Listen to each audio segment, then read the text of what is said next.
वैश्य बनी शिष्य। दोस्तों, ये उन दिनों की बात है जब बुद्ध की शरण में दीक्षा ले रहे भिक्षुओं को कई नियमों का पालन करना पड़ता था।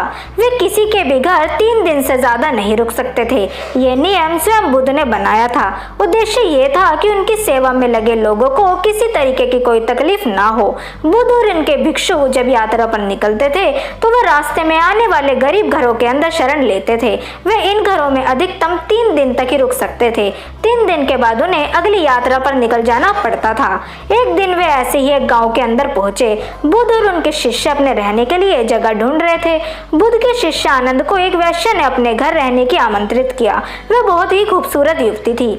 आनंद ने उसे कहा कि वो उसके घर पर रह सकता है, पर इसके लिए उसे बुद्ध से अनुमति लेनी होगी।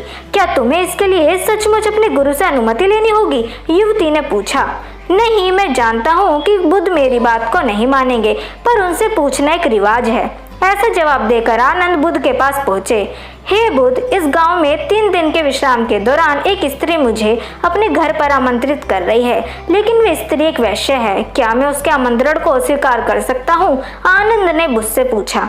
बुद्ध ने आनंद की ओर मुस्कुराकर देखते हुए कहा, अगर वह तुम्हें इतने प्यार से आमंत्रित कर रही है तो तुम्हें उसके निमंत्रण को ठुकराना नहीं चाहिए। जाओ, आराम से उसके घर रह लो।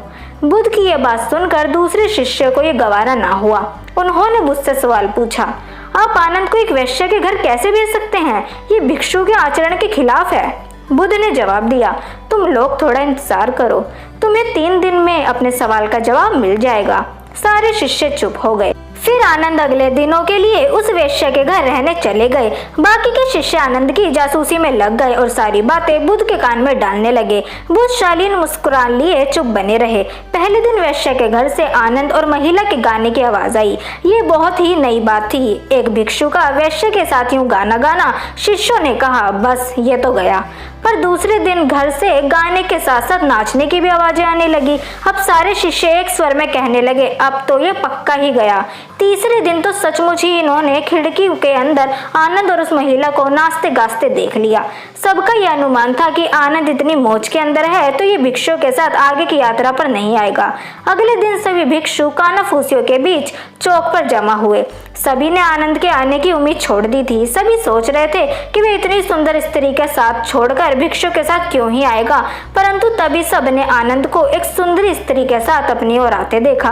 वे सुंदर स्त्री एक महिला भिक्षु के रूप में धरे हुई थी। बुद्ध उसे देखकर मुस्कुरा रहे थे, जबकि बाकी विस्मित होकर खुले से मुंह से आनंद और उस महिला को देख रहे थे।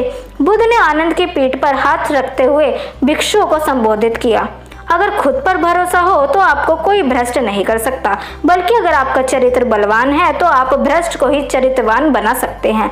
ऐसा कहते हुए बुद्ध ने वैश्य से भिक्षु बनी महिला का स्वागत किया और सभी लोगों के आगे यात्रा को निकलने के लिए कहा। बुद्ध और आनंद की यह कहानी दोस्तों हमें सिखाती है कि अगर हमारी इच्छा शक्ति मजबूत है, हम किसी की भी स्थिति के गुलाम नहीं बनते। ये बहुत मजेदार बात है कि खोट तो हमारे अपने दिल में होता है और शक हम दूसरों पर करते हैं। अपने दिल को अगर आप साफ रखोगे तो दुनिया में हमें साफ ही नजर आएगा। किसी किताब को कभी उसके कवर से ना किए। इस बात को समझ ले कि हम अगर पारदर्शी जीवन जिए तो हमें किसी कवर की भी कोई जरूरत नहीं पड़ेगी। तो दोस्तों, कैसी लगी आपको आज की यह कहानी, ये हमें कमेंट सेक्शन के अंदर जरूर बताएं।